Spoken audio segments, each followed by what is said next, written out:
From the Standing Stone Farm Studio right outside downtown Nashville, it's time for the most ridiculous sports podcast in the world. So sit back, relax, and listen as Bobby Butler and Brandon Bond crack open a cold one and talk all things hockey, pop culture, and complain about everyday situations. It's the Pucks Out Podcast on the Penalty Box Radio Network.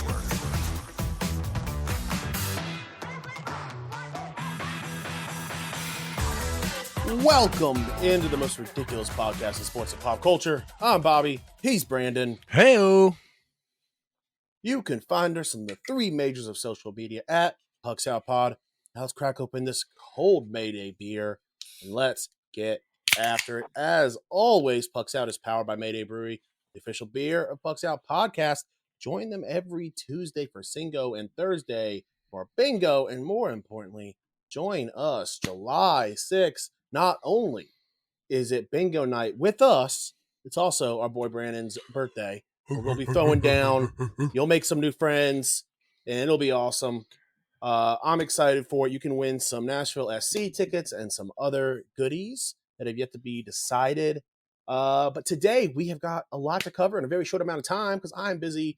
I've got a stream tonight for my birthday. I got a birthday Twitch stream going. And then I got to pack and get ready for Alaska and Canada this week and next week. So, it's hectic going on. Don't forget to check us out on Patreon and Twitch to support the show. How are you this week, buddy? I'm good. I like how you gave the show the kiss of death by saying, "Oh, it's gonna be super quick, in and out, 20-minute show, 20-minute show." That's basically like us saying it's gonna be just a couple beer. We're gonna go out for a couple of beers tonight, Bob. So you have given it the kiss of death. I will try to honor that because I've totally spaced. I had no idea if we were supposed to record today or not. So I made sure I got this doc set up for you. But doing good, man. Had a grilled out this weekend. First grill out of the year. Went to the pool, hung out, enjoyed myself. So doing well. How are you doing, sir? Good, man. Been busy. This weekend we went and visited some friends down in Atlanta. My wife and her sister had a wedding shower. My brother-in-law and I went to go see one of his college buddies. We got pretty shit housed on Friday night to the point where all three of us boys don't remember the night, but our significant others do because they were sober. And so, but yeah, it was a good time. We went to go see like a 90s rock cover band where they did a bunch of dope shit. Did probably about 6 too many lemon drop shots and about 3 too many Irish car bombs. So, always leads to a good time. Yeah. But yeah, luckily their Touch Tunes was out. So that saved me some money. Saved yourself like $600 on that trip, bud. Yeah. Yeah. Hey, it was fun. It's the little things. It's the little things that get us through, But yeah, it was good. It was a good time. But yeah, let's do a really quick fit check. I literally just probably went about as lazy as I could. Just sleeveless tee and a Memphis Grizzlies hat today. Awesome. I went. I honored you. I went with the the cruise appropriate attire. Not sure if it's appropriate for your attire. For your specific cruise. I don't know. Like it's like, oh, this dope cruise ship. It's going to Alaska. You got to wear like fucking parkas and stuff. So. I don't know. I'm pretending cruise wise. I'll be wearing Hawaiians. And then to honor the fact that you're going to Canada, which, has some weird quirks in itself, in Alaska, very quirky. I decided to honor you in a different way by wearing the quirkiest hat from the quirkiest place I could think of. And that was the Guinness Brewery. So, yeah. Love it. Hopefully your experience is less murdery, less cult-like. Good luck to you. No promises. But I wanted to honor you with my outfit, man. Yeah, Alaska does promote drunkenness. But yeah, let's jump straight into the news. Everything you need to know about what's happening on the ice. It's time for news from inside the boards.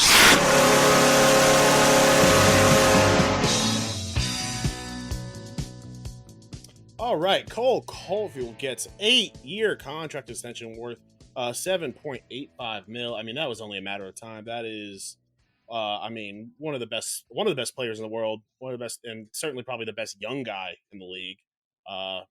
That's no surprise there.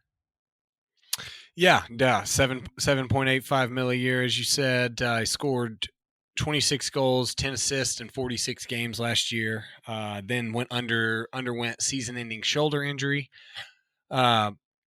Shoulder injury, not a huge. I mean, obviously, all injuries, will have rehab and stuff, but a shoulder injury, not like you're a pitcher, and you have that shoulder injury. And big shots and power isn't really a big part of this 5'7", 174-pound player's game. So, they needed to lock him up and the kind of guy he is.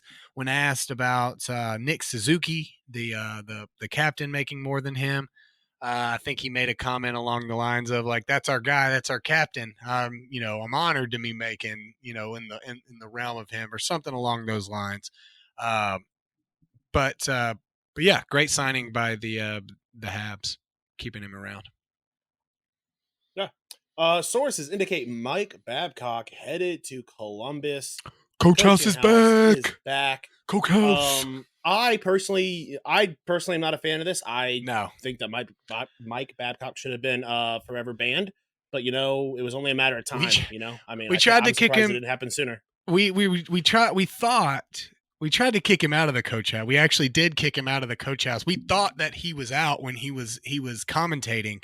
What we did not know is that he was actually living out back in the pool house, and he was always plotting his return.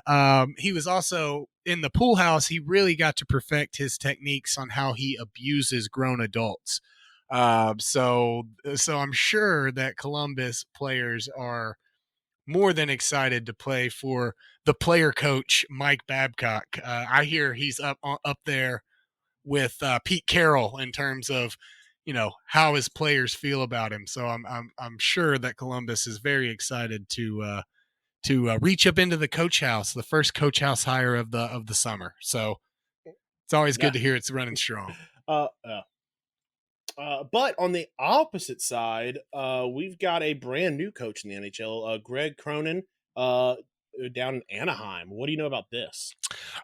He has never head coached in the league before. He has been coaching, I believe, Anaheim's AHL affiliate, either AHL or WHL. They are high. They're high on him, obviously. Sorry, I had it pulled up and then it did not load for me. He was, as I said, the Avalanche AHL affiliate for 5 seasons. First time NHL head coach, like you said, getting out of the coach house. But you know what that means? When we hire a first time head coach, that just means more folks for the coach house, which is always good. John Hines just went in, so he could. So he can maybe get pulled out somewhere. The Ducks have the number 2 pick. He was an assistant coach with the Toronto Maple Leafs and the Islanders for 12 years, and the associate coach for the Islanders in 2017-18. He then went to coach New York's AHL affiliate in Bridgeport, Connecticut from 03 to 05. Or he didn't go on to do that. He did that. But he's one of his quotes in this article, he believes in innovation. He believes in change. He's got to have a healthy balance, but it starts with your habits, and practice habits aren't good. They're not going to follow you into the game. Sounds like a perfect guy to bring in at this kind of, I know they've been in this rebuild, but really at the crux of when the rebuild, you kind of see, is it working? Is it not? I think that one thing, the Bruins did not show up in the playoff, but I think that one thing that it really did do, Jim Montgomery showed you that, hey, you don't have to go. Just because a coach has had a good season before doesn't mean he's the only one that ever can. And so we've seen this. I mean, how many times before the Stanley Cup ever finishes do we have 2 new first-year head coaches that are hired. It's awesome. It's awesome to see. Yeah. Good luck to Cronin. I mean, not too much good luck. I hope he does well coaching these guys and making them, better people. I hope he's terrible. I hope the Ducks are terrible because, but that's not personal. I hope Greg It's still the Conan, Ducks. all the success in the world, but you chose wrong, big guy. I guess, you took the wrong opportunity. If you want my love. Yeah. The Penguins make it official. They have hired Kyle Dubas. My sources were a little bit off. Brandon gets to say his I really well. threw that in there. Hey, originally. Yeah, I just threw it in there just so I could tell, I could just tout my sources better than yours, than your stupid radio guy. Yeah. Well, no, my source for that was just ESPN. It was the other source that I had. That's from, even worse. NHL That's Network. even worse. You think that you brought that's an excuse? No, now you're just using ESPN for your sourcing. I think we talked about him. There's no need to talk about it. Yeah. No, I was like, I don't know what else we could talk about, but all right, well. No. I just wanted to rub, me and my guys in your face. We always be getting it right. Yeah. So. We have another nominee for Save of the Year for the Pucks Out Awards. Aiden Hill. I believe, was this in last night's game or was this in game one? No, this is game one. We just haven't been here since game one. It was the stick game one. save. I was out at the bars. Okay, yeah, I was like, because I don't remember. I remember some saves last night, but I don't remember one that was exceptional. I think I'm actually seeing a video of it right now or a picture of it. Was it a save on Nick Cousins? I think. Yes. So, and it was nasty. Insane. I put the video in the comment there. But it nice. was. Okay, yeah, I'll take a look at that. Yes, go ahead and. I mean, his whole body is outside of the blue paint, and he got his stick all the way across the goal to make that stop. It was nasty. That it was is nasty. Yeah. And if you keep watching the video, they show a very similar save from Braden Holtby, but it was it was about half of what Aiden Hill did. I did make sure I put in the title, we have a Pucks Out nominee, so we can locate it, because it, awesome. I think it was a tie game or a very close game at the time. When it happened, definitely will play into the Save of the Year category.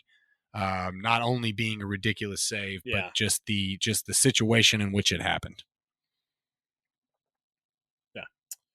We have some trade news. I believe it's a three-way trade. Flyers trade defenseman Ivan Provorov to Columbus in 3-team deal.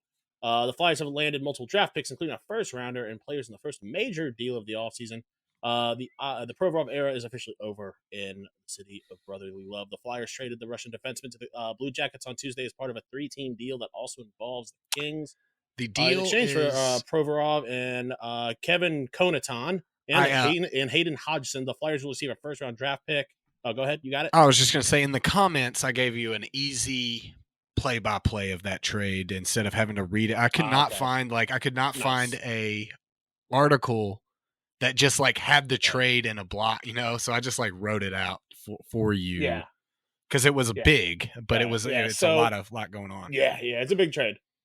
Yeah, so we'll go through it real quick. The Flyers, they receive a 23 first-round pick from Columbus, a 24 second-round pick from LA, a 24 conditional second-round pick from Columbus, Cal Peterson, Sean Walker, and Cal Peterson.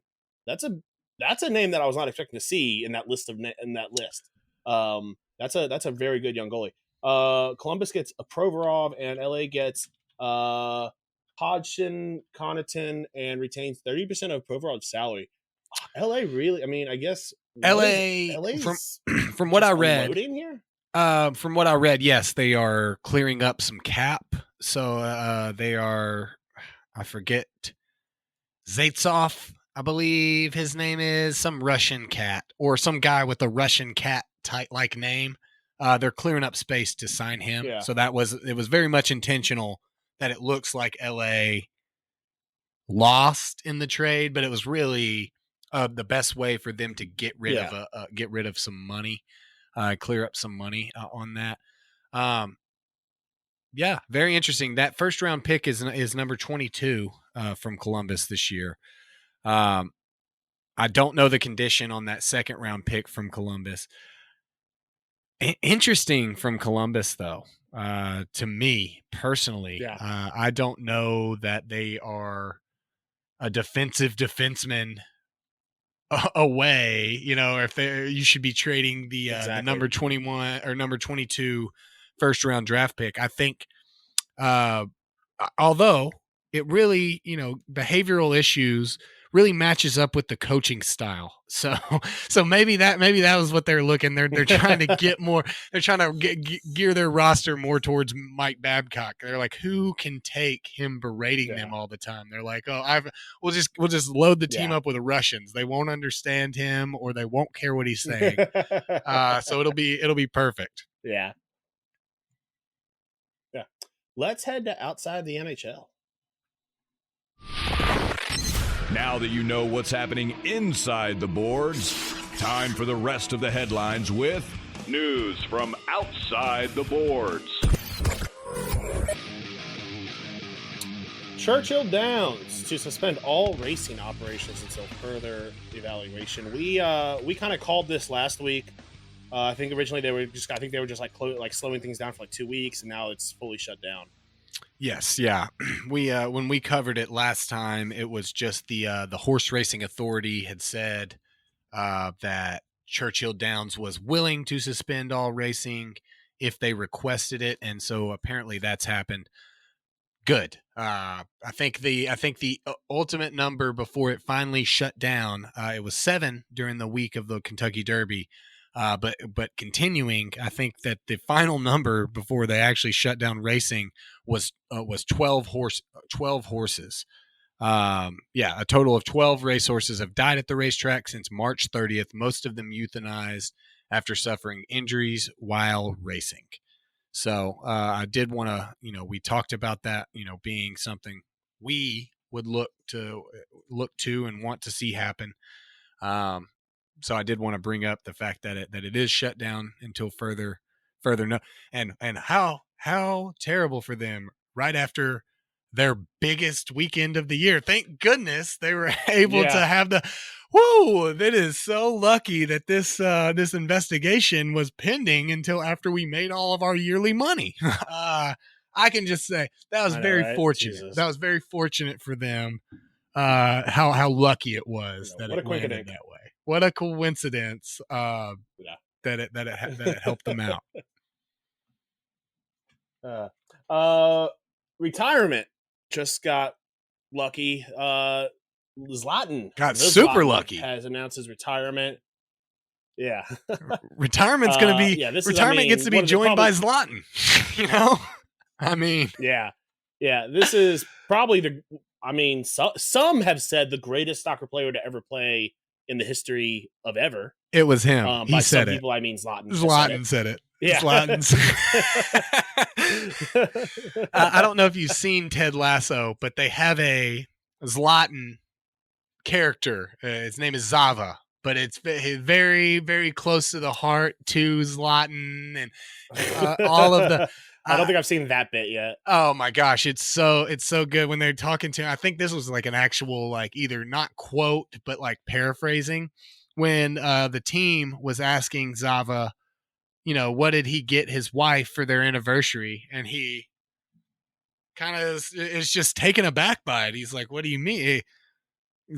She has Zava, she's got her gift. And so I was, after he announced his retirement, the discussion got brought up to that great goal from England, which I did put in the comment there if you want to see it. That big bicycle kick from almost the midline that goes in. Somebody had said, "Oh my gosh, if Zlatan won a major international trophy, would he be considered one of the greatest soccer players or strikers ever?" And somebody said, if Zlatan won a major international tournament with Sweden, that would be such a high honor. And somebody commented right after and said, "Yeah, for the trophy." I mean, it would be an honor for the trophy to be held by Zlatan. The favorite story of all time is when he got signed by the LA Galaxy and LeBron James sent him a jersey, a LeBron jersey, and Zlatan signed it and sent it back. Yeah, which is amazing. I mean, that is and the tweet when he said, "Now LA has a god and a king." Honestly, he should be. I mean, yeah, that's too good, and you got it. It's just so good because it's one thing if it's on. Yeah, go ahead. I was just gonna say when he was talking to the AC Milan after his 7-month hiatus or whatever, and he was telling everybody was booing him or whatever, and he was like, "Go ahead and boo Zlatan. This you booing me, getting to see me is the best part of your year." And then everybody has to laugh. You just have to laugh at that because, it's funny. It's not the cocky NFL wide receiver that's just like, ugh. Like, this dude really believes this. You know what I'm saying? And he thinks that he's a guy, and it's you can't help but laugh. I mean, so soccer has lost. It's a whole different level of cockiness. Yes, exactly. I wouldn't even call it cockiness, honestly. I mean, it's in the realm of cockiness. I don't think that it's in its own thing. Right. It's its own. He is Zlatanism. It's its own verb. It's its own noun. Yeah. It's just he is Zlatan. Yeah, exactly. That's a perfect way of explaining it. Zlatan doesn't do that thing so you think that, oh, he's the best. It's ingrained inside of him. He truly believes it. So therefore he does not care if you do. You know, that NFL DB, he wants you to believe he wants you to believe it's Revis Island, or he wants you to be Keyshawn Johnson. Just throw him the damn ball. Yeah. That's a character that these cats are playing. Zlatan is Zlatan. He is who he is. Yeah. There was a story, I want to say a year ago, where Antonio Brown wanted to partner with Zlatan for something, and he just never called Antonio Brown back. He just and left him on red because he legit. He was he's that is not so that just was not someone he was ever wanting to partner with. He's that's I don't even think. Brown, I think when he was asked the news about it, he was like, "Who?" Yeah, Antonio Brown does things. Guys like that do things for attention.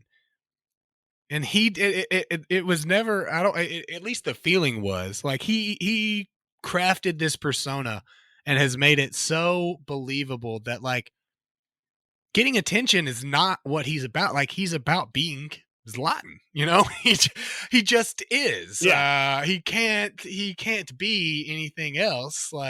But it is so funny. You have to watch the Zava, Ted Lasso scenes. It is so funny. They have him when they get on. Go ahead. In my opinion, there's an obvious choice when the Zlatan movie comes out. Who's playing Zlatan in this kind of funny movie? And I wonder if we're on the same page about who's clearly going to play Zlatan. The guy, the guy who played Zava should play him 100%. Look him up right now. Zava, Ted Lasso, just his aura. It was so perfect. Oh, yeah, I mean that guy's clear. Yeah, but I'm thinking more of this is a full on You're thinking Pedro parody. Pascal, because that's what everybody's thinking. No, I mean, I was thinking Adam. I assumed Adam Sandler would make this movie. Absolutely, no. Honestly, the Ted Lasso guy is absolutely perfect for it. When he signed the contract and E signed it or whatever, he signed it as "You're welcome," and they're like, "Is it valid?" I don't know. Yeah, but yes, so Adam Sandler absolutely could play. He would do a very, very good job of the overly Zlatan, which you would need. Yeah. He would probably just play the same character from Don't Mess with the Zohan, I would assume. Yeah, I mean, I'm not sure who he could get Kevin James in to play. Well, it won't really matter. He's just gonna do Zlatan goes to the beach and pick a really, really dope spot to go vacay, and he's gonna be like, homies, y'all want to go to Cabo? It's Zlatan goes to Cabo, you know. And they film for like 9 hours, and then they're just in Cabo for 3 months. So I mean, we all know what he's gonna do with it, and he set it up. I mean, he hooked it up for real. Adam Sandler did what we all wish we could have done for friends and family. It's what we all say we're gonna do if we get rich. Yeah. Yeah. Nuggets Heat series tied at 1 game apiece. I've been kind of keeping up with it. I'm rooting for the Heat here, and I gotta say this. I thought the Nuggets were just gonna, go through and make it look easy, but the Heat are putting up a fight. Yeah, Jimmy Butler is nasty. I'm actually rooting for the Nuggets because they've never won. I don't mind the Heat, but I like teams that haven't won. As long as I have no reason to have distaste for them, I would rather the Nuggets That's actually win. A good point. I might reconsider who I originally was thinking, but I'm going to root for over. I'm going to 51% of me is rooting for the Nuggets. 49% of me doesn't care. But you know what I'm rooting for, boss? What every red-blooded American male roots for every time a playoff series comes on. Game 7, baby. Game 7. That's all what it's all about. Okay. It's all about game. Yes. I thought, yeah. You thought I was going to different direction. I thought maybe you were talking about I thought you were going to go players getting fights with the crowd. Okay. That's like a, LeBron James is the king. That's Zlatan. That's the god. That's what, you don't even wish for. You don't even wish for it because it's so not going to happen. That when it does happen, it's such a glorious thing. So you don't even wish for that, Bob, because you don't want to jinx it. But yes, obviously that is the number one tier. A Ron Artest-esque situation. Where him and Ben Wallace go up, and I mean, it's never likely to be seen again. It's the malice at the palace is what we all hope for, but no, Game 7 is what I'm hoping for in every series. I think that every series should have a Game 7, because it takes it back to its roots. It's a 1-game series at that point. May the best man win. So that's what I'm rooting for. But I'm like you. I could really care less if the Heat win. Would love to see Jimmy Butler, such a polarizing character in the NBA world, win a ring, especially as the 8th seed. I think that's very cool. Yeah.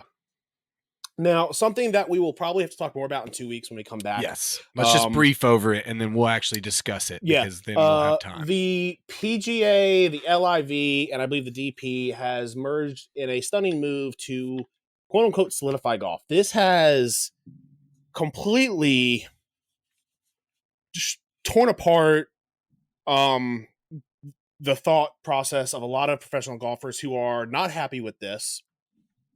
Pretty much they are now one unified thing and pretty much after reading it, the rules that they've set up is that the only investor can be I believe it's called PIL or something like that. It's the Saudi investment fund is now the only fund that can invest into PGA or whatever this new body is going to be called. The new chairman of the board is some Saudi mega billionaire. This is from the very start. This is clearly corrupt. The PGA, whether they contrive, don't go too deep into it. Don't go too deep into it, Bob, because I what we talked about earlier, the PGA's tax exempt nonprofit status. I've been doing a little bit of independent research. In 2 weeks, when you get back, we will probably not have any more hockey, and that can be a main focus. So I don't want you to, use up all your good sound bits in this situation, because I have been doing a little bit of research on it, and it's pretty much. I wish I had a more revealing research. It's pretty much what we think it is going to be, greed and money. But I don't want you to go too deep into it, because those will be very good opinions on it. What I did disagree with what you've said thus far. There are some golfers that are not happy with it, but it's mainly those PGA golfers that didn't leave and get the bag, like Phil Mickelson and Bryson DeChambeau. Yeah, that was going to be my next point. Yeah, they're feeling pretty good about it, as Larry David would say. Yeah, because I mean they just went and caught them they basically got 9 figures to go hang out for a year and then come back and play on the PGA Tour. So, yeah, those guys are not upset about it. I'm very interested to see.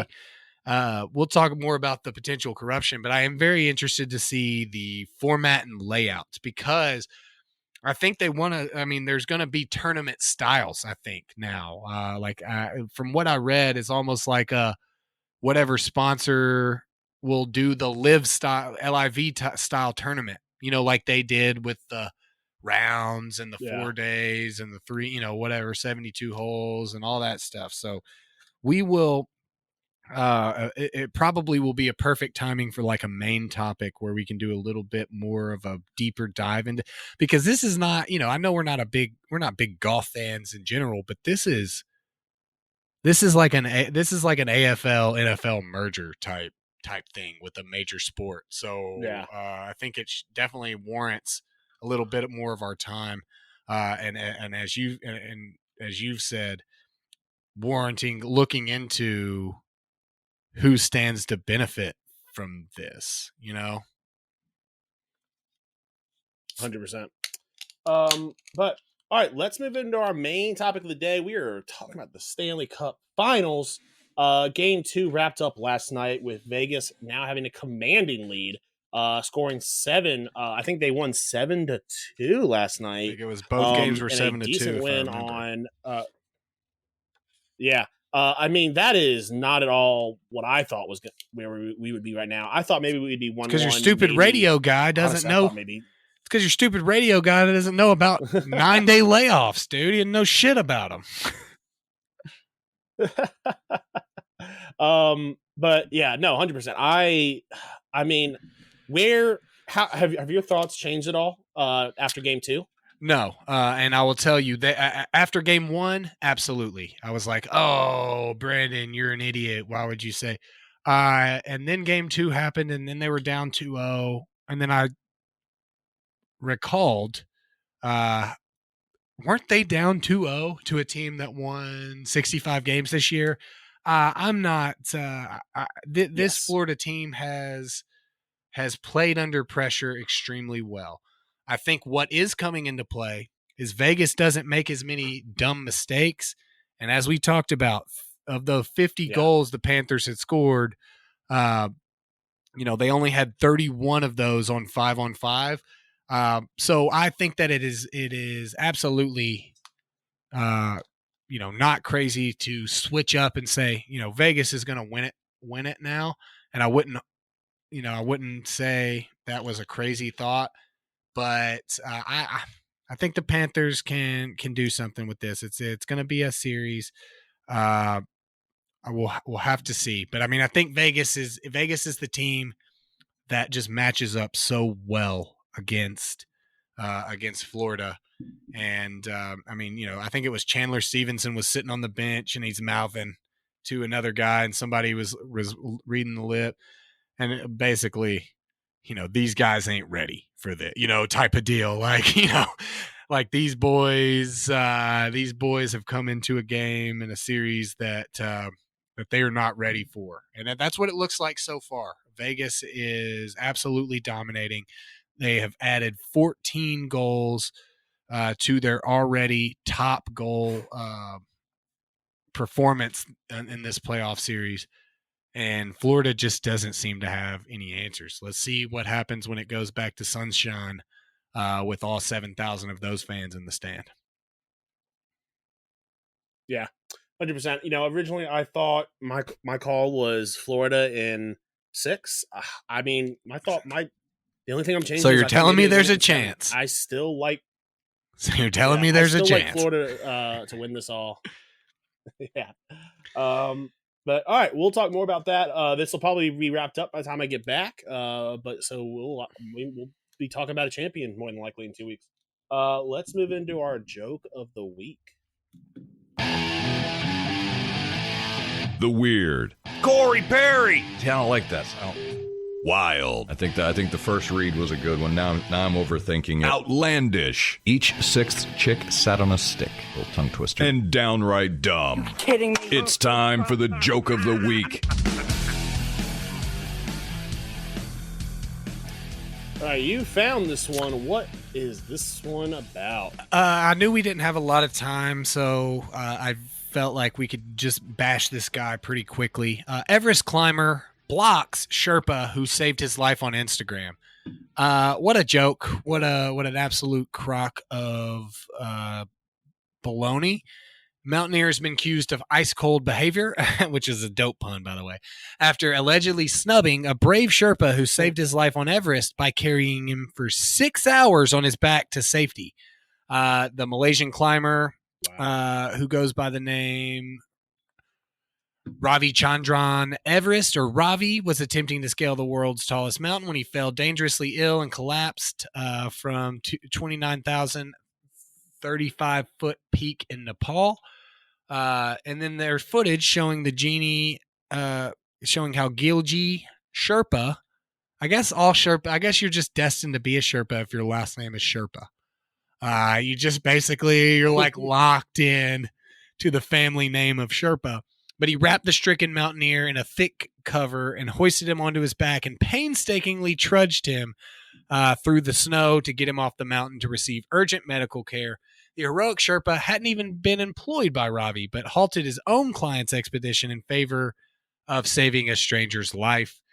What happened next caused an uproar in the mountaineering community when the rescued man allegedly dismissed the help he had been given and blocked his savior on Instagram. With news of his stub going viral on Monday, Newsweek hasn't been able to confirm the allegations of the snubs being true or not.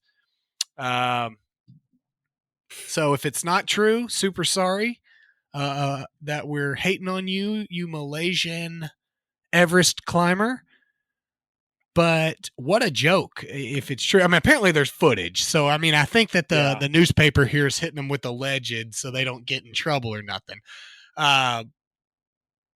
What an absolute, I mean, they got the footage in there, you know.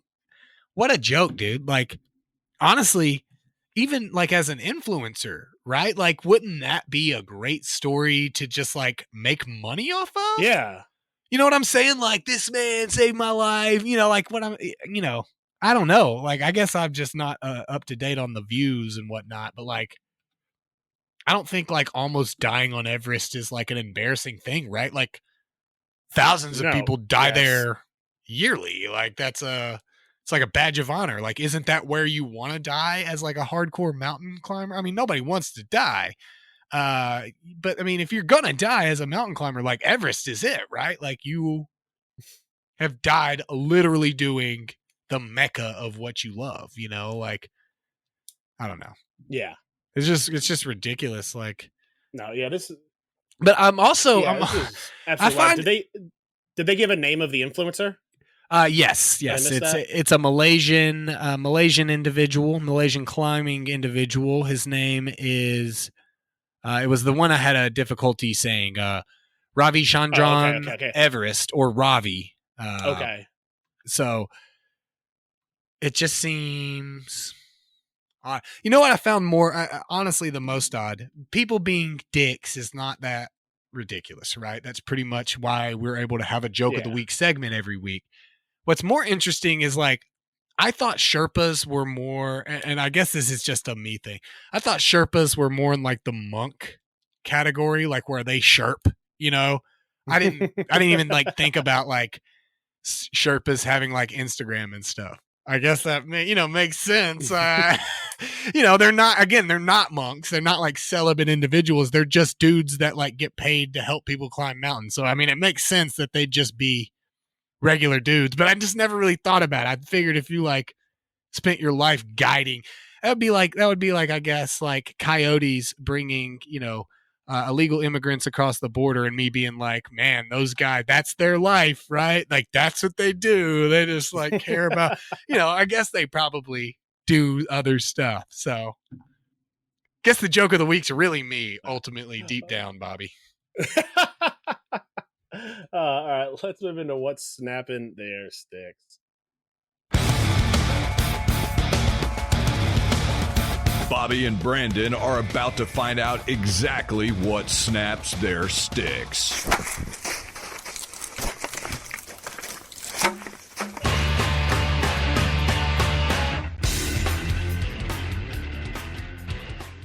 All right, this one came to me today because I've been dealing with it all freaking day. I thought maybe as I got older, and I thought maybe when I was younger, registering for the college classes was convoluted and confusing because I was young and dumb. Nope, it's a fucking hassle now as an adult. No, you're just old. I get the email to be fair, you're just old and dumb now. You are just old and dumb now. You haven't you haven't become a different person over the course of your, you became like a vaguely smarter. So, but I mean, between trying to figure out why it says I can't sign up for these, even though it said I could, and then 30 minutes later it says I can, then it says, oh, well. It's because you have to add a lab. This, not this. You have to add a lab. It's all, that wasn't the case. They just apparently they hadn't gone in and switched something, but now they have me under the wrong thing saying I'm not degree seeking when I am. And so that means I have to call 3 different people, get forwarded to all these people, get forwarded to financial aid, get taken, then financial aid says, oh, wait, we can't help you because you're non-degree seeking. I was like, I know I'm trying to figure out why it says I'm non-degree seeking. It's like, oh, well, you need to talk to someone about becoming degree seeking. I understand. Filled out the application that way, it's boss. A pain in the ass. Yeah, I'll bet, dude. Honestly, I feel for folks. Okay. I've gotta rename my doorbell. That's my doorbell, just so you know. That's what someone's at the JC777. That I named it that on purpose, folks. That's that way, you want to hack into that bad boy. You can. So, and it's funny. I never once, especially now that it's recorded, never once in the history of being in here. Usually Alexa doesn't go off. It's no problem. I just added an Alexa in here. Oh, I'm probably saying her name. She's definitely hearing me, isn't she? Added one in here. Of course, first time somebody decides to show up at the door, and ruin this. Mine, real quick. Splinters. I was closing a gate, got a splinter. Think I got all of it, but you never know because I squeezed the heck out of it. And now it kind of hurts. So I don't know if it's hurting because there's still splinter in there or it's because I've taken a small piece of my skin and squeezed it until I can't feel it anymore. So, I'll just wait around and, the only way to really tell, Bobby, is going to be infection. So I'm, thoughts and prayers for infection coming along so I can know if I'm potentially going to lose the index finger. We'll know. We will know. You'll know in 2 weeks. I'll know if I'm infected by then. Yeah. But all right, guys, thanks for hanging out. We'll see you all again in 2 weeks. For Brandon, I'm Bobby. This has been the Pucks Out Podcast. See ya next time. Peace.